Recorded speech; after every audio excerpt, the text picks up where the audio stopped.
I acquired a house for $50,000, funded by the elderly man's finances. Vivian proudly displayed her bank book, enthusiastically boasting about the purchase.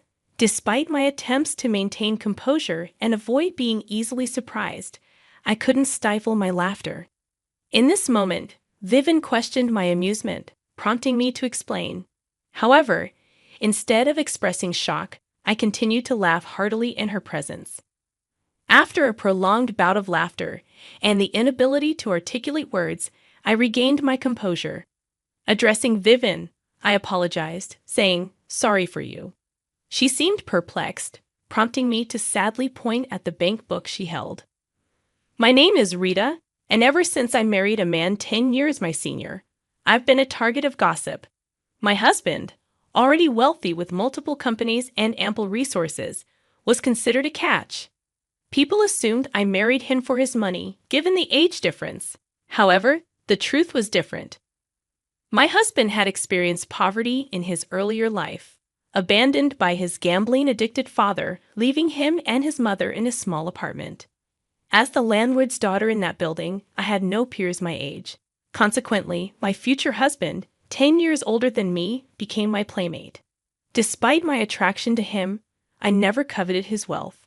Our paths diverged when he moved to New York, but we continued corresponding. Each time I confessed my feelings, he responded with a dismissive, "When you're older." This pattern persisted through middle school and high school. Despite the rejection, I remained steadfast. Even when he told me I was too young in high school, I persisted. Our connection endured during his time away, and when I entered university, he issued a conditional response. He suggested that if, after broadening my perspectives and meeting new people, I still harbored feelings for him, he would reciprocate. Throughout my 4 years at university, my unwavering feelings persisted. Upon graduation, I confessed once more. Bashfully, he admitted, "You're the only one who's loved me this much." And we officially began dating. At 23, fresh out of university and embarking on my career, I shared my life with a man of 33 who had already established himself in New York with successful business ventures. Eager to marry him, I patiently awaited his promise to tie the knot once his company achieved success. Living together, I diligently managed household chores and prepared his favorite meals, all the while questioning if he truly cared for me. Direct inquiries led him to admit that he initially considered my affection during our elementary and middle school years as a mere childish crush.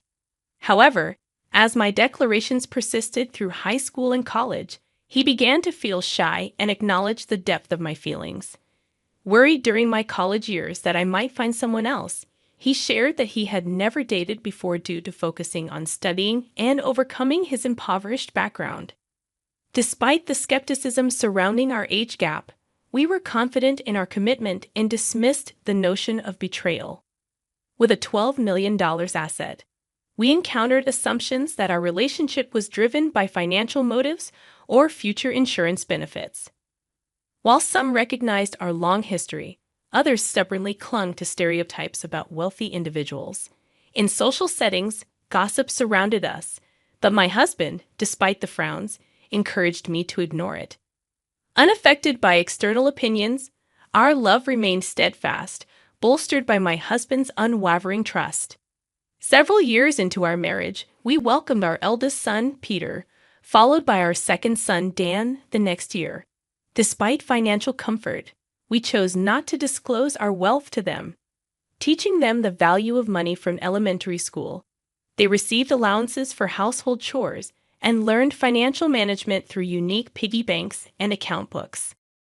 Our upbringing seemed to have a lasting impact.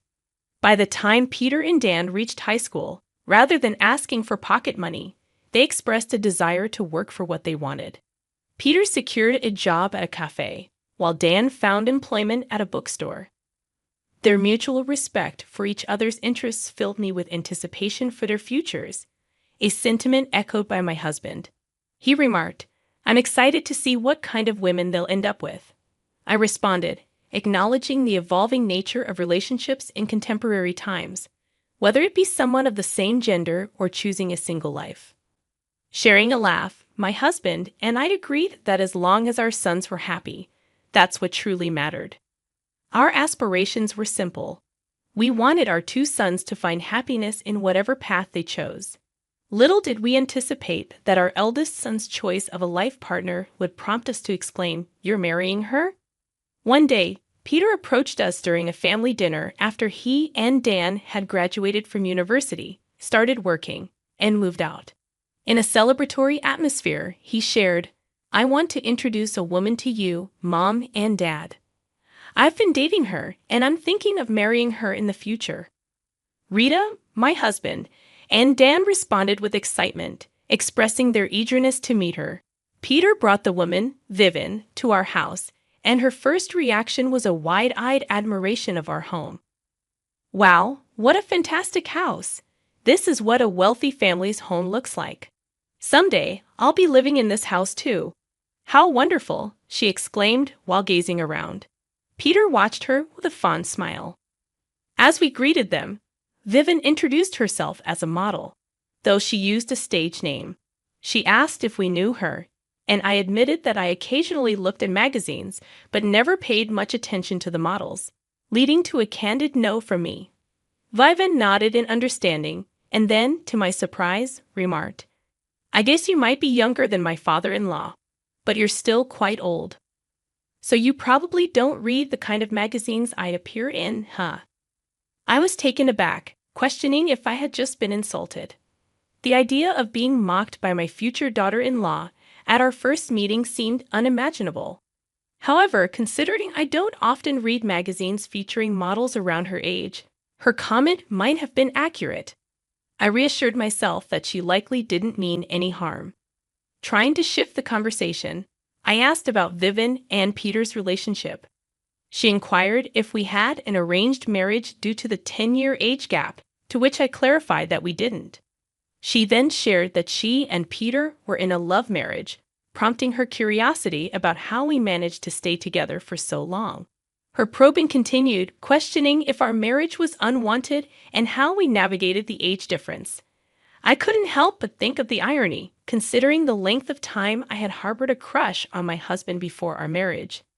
However, I emphasized that comparing the length of our romances was pointless, highlighting that we too had a love marriage. In disbelief, Vivian responded, "Really? No way. Are you sure you're not just pretending for the money?" The topic of money arose, reminiscent of those who accused me of marrying my husband for his wealth. Hearing this, Peter finally interjected, stating, "My parents really had a love marriage. You can tell by the way they are together." Vivian ceased her inquiries with a dismissive ha. When Peter escorted Vivian home, both my husband and Dan were left stunned and appalled by her shocking remarks. The question lingered in their minds, is my brother really going to marry that kind of woman? Concerned about his brother's choice, Dan, holding his head, wondered aloud about the abundance of nice women available for Peter. I comforted him, suggesting that Peter might be covering for her and addressing her behavior privately. Despite their complex expressions, my husband and Dan seemed to agree with my assessment. Our family decided to celebrate the impending marriage of Peter and Vivian. However, even after the marriage was settled, Vivian made a demand, insisting that the groom's family give a gift of $10,000 per person. Peter, however, silenced her by stating that the standard amount was sufficient. This calmed Vivian down, but her agitation revealed that Peter needed to maintain a firm hand to build a stable home. Choosing not to worry about their household dynamics, my husband Dan and I allowed time to pass. Eventually, my husband passed away due to illness and aging. Surprisingly, those who had once speculated that I married him for his wealth came to see me as a devoted wife. People who had the chance to speak with my husband knew that he had cleared up any misunderstandings about our relationship. At the funeral, no one cast suspicious glances my way. However, one person stood out with eyes shining with excitement: Vivian, Peter's wife. She maintained silence during the funeral, but shortly after, she visited our house, proudly displaying a bankbook. With a smirk, she announced, "I've always been stopped by Peter, but this time he agreed with my plan. It's the end for you now." Confused by her cryptic words, I had no idea what she meant by the end.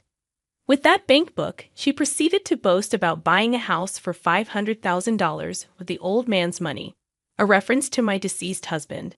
Watching Vivian show off the bank book, I couldn't help but burst into laughter, realizing the significant mistake she had made based on her own words in that very bank book. Despite my attempts to remain calm and composed since my husband's death, I couldn't contain my laughter. When questioned about my laughter, I refrained from giving Vivian the satisfaction of a defeated response. Instead, I continued laughing in front of her, not allowing her the reaction she anticipated. After a while, I managed to stop laughing and said, "Sorry for you, huh?" She seemed puzzled, prompting me to suddenly point at the bank book in her hand, saying, "Look at the name carefully." Her confusion deepened as she inspected the bank book, and suddenly she exclaimed, "Wait, this is Peter's bank book." Witnessing her realization, I burst into laughter again. It wasn't my intention to mock her, but the memory of her boasting with Peter's bank book, falsely claiming to spend my husband's money. I couldn't help but burst into laughter. Ha ha! The first character of Peter's name and my husband Paul's name are the same, right? So ha ha ha, you got it mixed up, I chuckled. Vivian, flustered, pleaded, "Hey, wait, don't laugh at me." I seriously thought it was my father-in-law's bank book, but I even took his ID. I borrowed it after the funeral from where? From a black bag everyone carries to a funeral. Hi ha ha, I continued laughing, holding my stomach.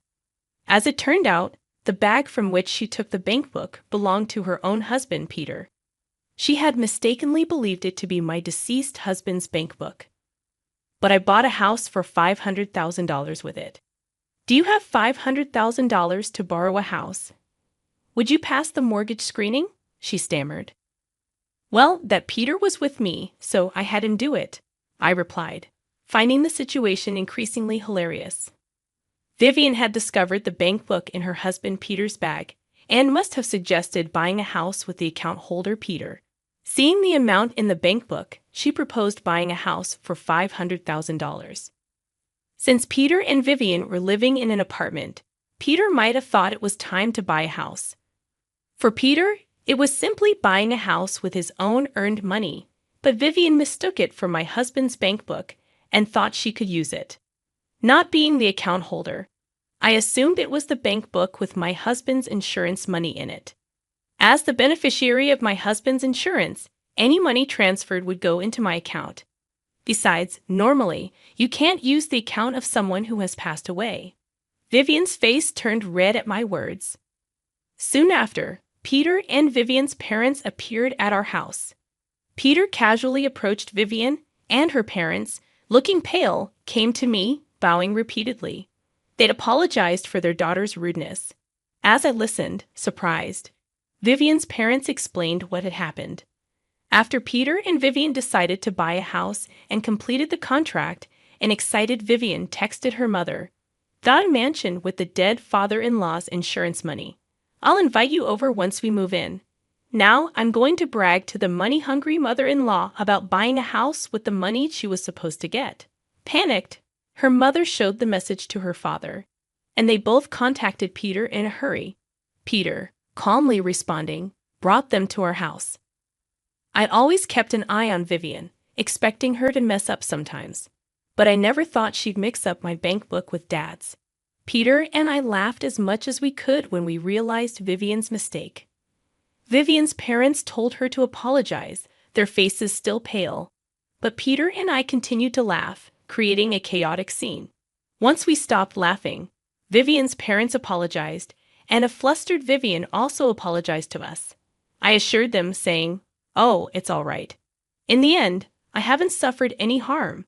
I told Vivian and her parents not to apologize, but they insisted, saying, "No, we know you two had a love marriage and were together before your husband built his fortune. We saw your husband on a TV program talking about how you two met. My wife and I were so moved by your love story."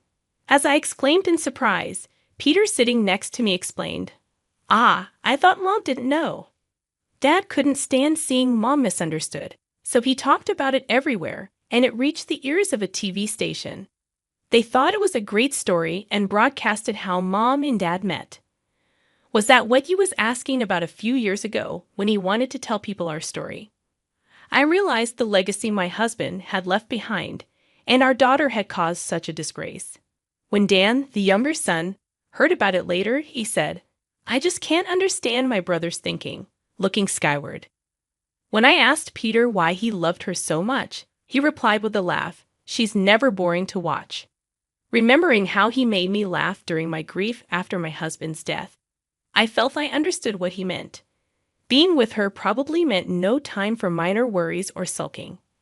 Though Vivian did what she did, she had been without an allowance for a while and recently started working at my favorite cafe. Whether she was embarrassed by how much I laughed at her, scolded by her parents, or heard in detail about mine and my husband's love story from them, I'm not sure. Lately, she's been calling me ma'am and treating me more respectfully. For a while, I think I'll continue visiting this cafe, watching Peter's wife grow and change,